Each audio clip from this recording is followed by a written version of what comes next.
Hey everybody, it's your boy Proftrof. We're back again on another video by your boy WATOP. And this is why do baboons steal lion cubs? This is the first time I've ever heard of that. I did not know baboons wow, they steal lion cubs. I did not know that was a thing. So I guess we're gonna find out why and how it happens today. That is weird. And you see now is thought to be the largest that ever existed, the Barbary lion. I'll give you one guess as to what caused this creature to become extinct. Humans? Of course, it's pretty obvious that humans have made a lot of animal species extinct, but when it comes to lions, we're not the only ones having a negative impact on their population. Today, you'll learn how humans learn to live underwater, why monkeys steal lion cubs, and how factories change the color of animals. And this is not a snake. And how factories change the color of animals. And this is not a snake. Many eagles, hawks, and other such birds are daytime top predators with no equal. But at night, the balance of power changes. Wait, what? Yeah, an owl just snatched a buzzard right out of its nest. Wasn't embarrassed at all. Here, let me rewind. It's not a bird, it's some kind of winged ninja. And there are many such cases. During day... Owls are scary. Like, a lot of people look at owls and they're like, oh, look at these bitches. Owls ain't scary. Nah, they're pretty scary. Owls are, they fuck, okay? They fuck. Daylight hours, an eagle will gladly dine on an owl or its chick if it catches sight of them. Some species prefer birds as their only meal. But as the sun sets below the horizon, it's owl time. They're real killing machines. They eat everything, including other raptors, reptiles, even skunks. Why not snack on an eagle? Even if the prey is many times larger. From what I've learned, they have very silent flight, so you cannot hear them too much. So that helps them hunting during the night. Yeah. It doesn't mean owls won't try. And yeah, don't forget that they fly completely silently. I already talked about this in one of our earlier videos.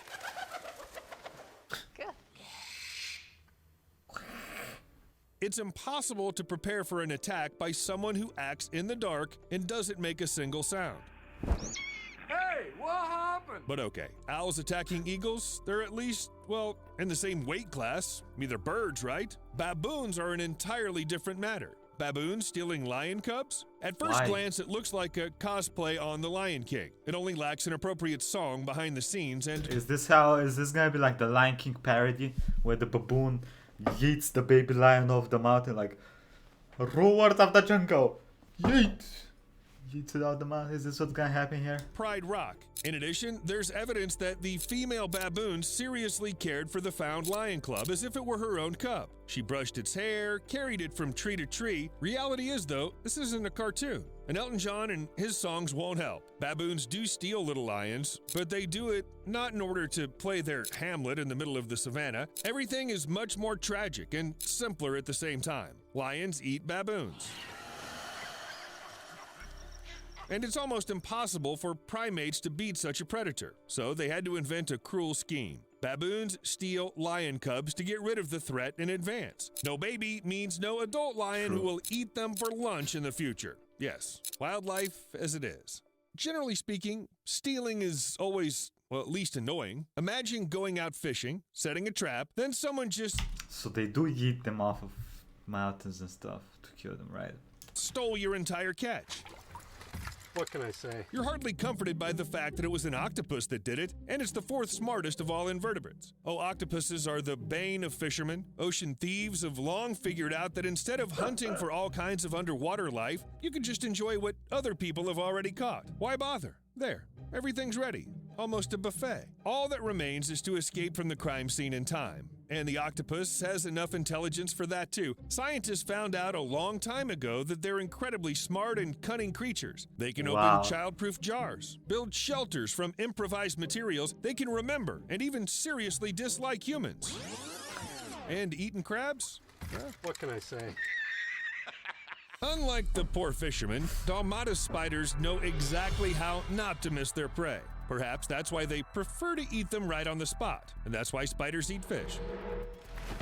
Spiders Seriously, they hunt by waiting at the edge of a pond or stream, seeing ripples from fish movements. It's like that one fishing cat You don't expect it, but I guess it just fucking happens. Because why not? Spiders literally run on the surface or immediately jump into the water to catch their prey with their strong legs.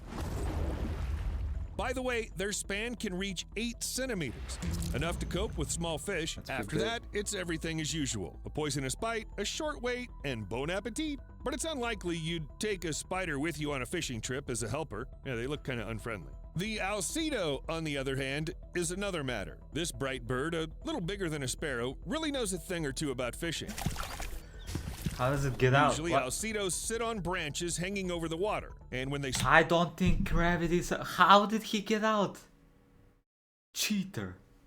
spot a fish, they instantly drop down. Everything happens so quickly that nobody has time to understand anything. Neither the fish nor the observers. But the bird grabs the prey with its long, sharp beak and departs for dinner. They're ideal fishermen. But if the fish isn't good, alcedos don't mind to add variety to the menu. Dragonflies, larvae, lizards, even crayfish. They'll eat everything that hasn't managed to hide in time. Wow. So both spiders and birds are quite good at fishing. You know, there wouldn't be any fish left if they ever learned to live underwater, just like humans. I'm not talking about any future settlements on the seafloor. People are living or practically living underwater right now. The Moken tribes number only 2,000 or 3,000 on the border of Thailand and Burma. They're nomads, even called sea gypsies. And if anyone knows anything about the sea, it's the Moken. They live by fishing and gathering, hunting on the bottom without any scuba gear. The Mokens can spend several minutes at depths of more than 20 meters. This is just some of their amazing abilities. Hunters from these tribes see better underwater than ordinary people because they've been diving since early childhood. Their eyes are trained to focus even in the middle of salt water. In addition, they're able to make themselves heavier without weights and walk on the bottom. Despite all the benefits of civilization like money, sewage, and Wi-Fi, some of the Moken still leave a nomadic lifestyle, spending most of their time in the sea.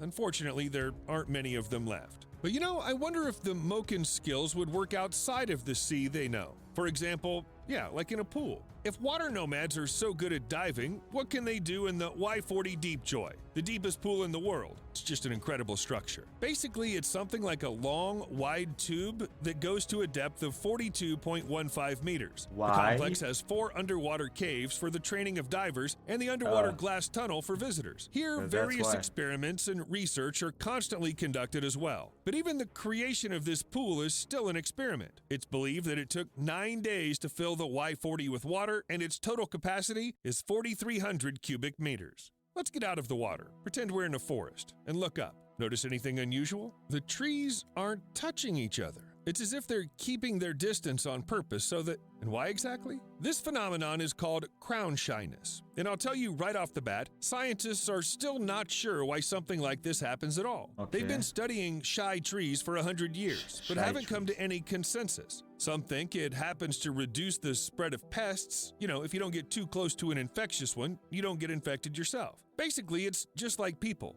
Others say that this is how the branches try to protect each other from breaking in the wind.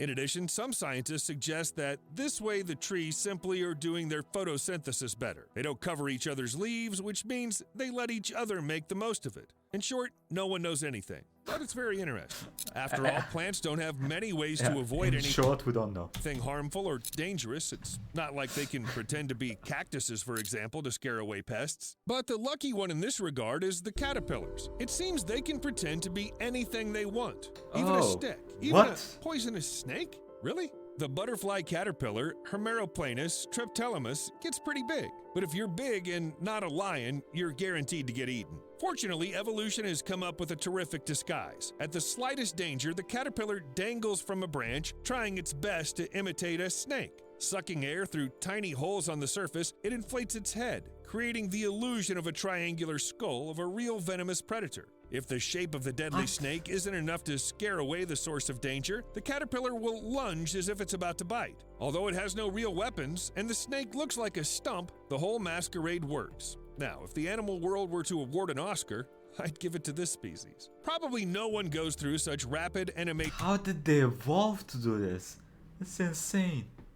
Changes. More often than not, they take a really long time at all, especially when it comes to evolution. However, you can see it in action on butterflies. Let's leave the snake caterpillars alone and travel to mid-19th century Britain. Look, this butterfly is called the peppered moth. It looks pretty boring, but it's the one that had the most amazing metamorphosis. Originally, the wings of this butterfly were white with black spots, and this coloring helped the insects blend in with the bark of the trees. It makes sense. If you're inconspicuous, you won't get eaten. Well, at least not immediately. Basically, everything was fine until the Industrial Revolution. Along with it came large-scale air pollution. Ecology greatly affected the vegetation, lichens disappeared, and the butterflies were hiding in them. It became They had to think black. of something new quite urgently. For example, Wow. to darken. But the story wasn't over there either. More than 100 years later, people began to fight air pollution, and the lichens gradually returned to the tree trunks. I was gonna make a joke about Britain, but I'm pretty sure YouTube's not gonna like that joke, so I'm gonna let y'all figure it out with this, with the butterfly. Okay, I can't make the joke. Okay, it might be a little too. The butterflies sighed heavily Yeah. and brightened back up. Today, black specimens are still found, but they're incredibly rare, at I'm least not until the making the next joke. ecological problem. We'll see you soon. Things you didn't. What the? Oh, these are the Shaolin little children. Yeah, I've seen about them. Fatal waste animals protect themselves. Oh yeah, that lizard that can spit blood out of its eyes.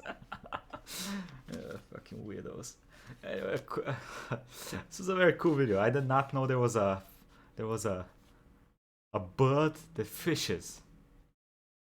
That is probably the most interesting thing in this video that I've seen. Right? Yeah. Oh well, the lion thing. I mean, that was kind of expected. I was kind of hoping that that they would start, that the baboons would like come back, you know, later on, mounting the lions, you know.